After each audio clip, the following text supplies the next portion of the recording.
have the power. I'm the governor. I wasn't able to protect my son. Kaya siya namatay. Kaya siya pinatay. I'm so sorry. I hope you don't take this the wrong way.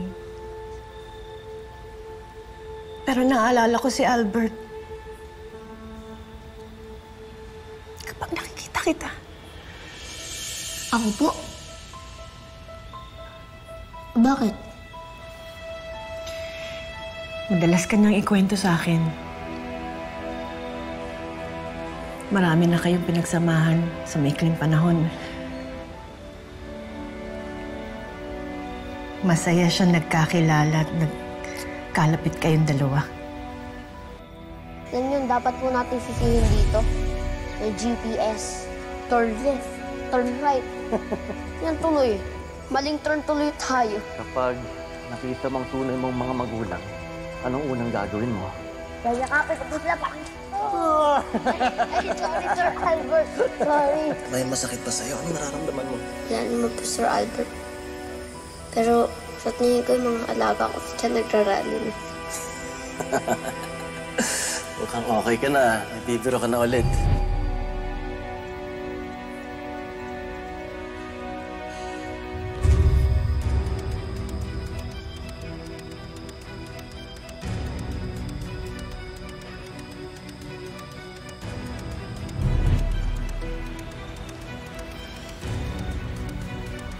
There's something you need to know. Ano po yun? Tungkol sa totoo mong pagkatao. Bakit po? Sinabi po ba sa inyo ni Sir Albert kung sinong totoo kong magulang? Nakilala niyo na po ba sila?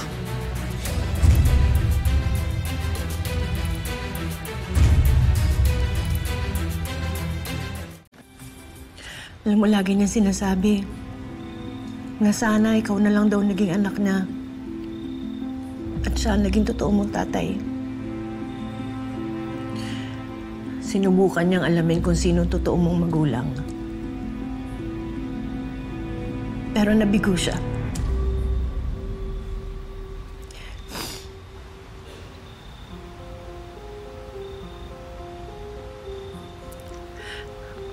I'm sorry, hindi ko sinasadyang i-bring up yung tungkol sa past mo. Okay lang po yun. Di ko po alam na pinapahalagahan po talaga ni Sir Albert yung pinagsamahan namin. Yes. And I'm sure kung nandito siya ngayon, magiging masaya siya. Magiging masaya tayo.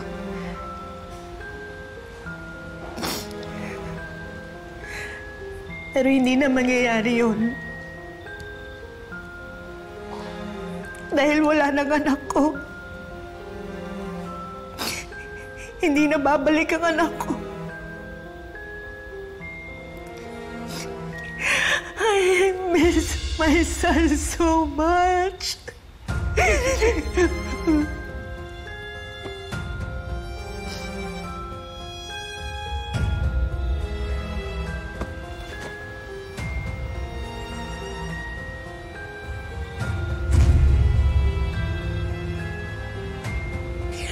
Pasensya ka na, ha?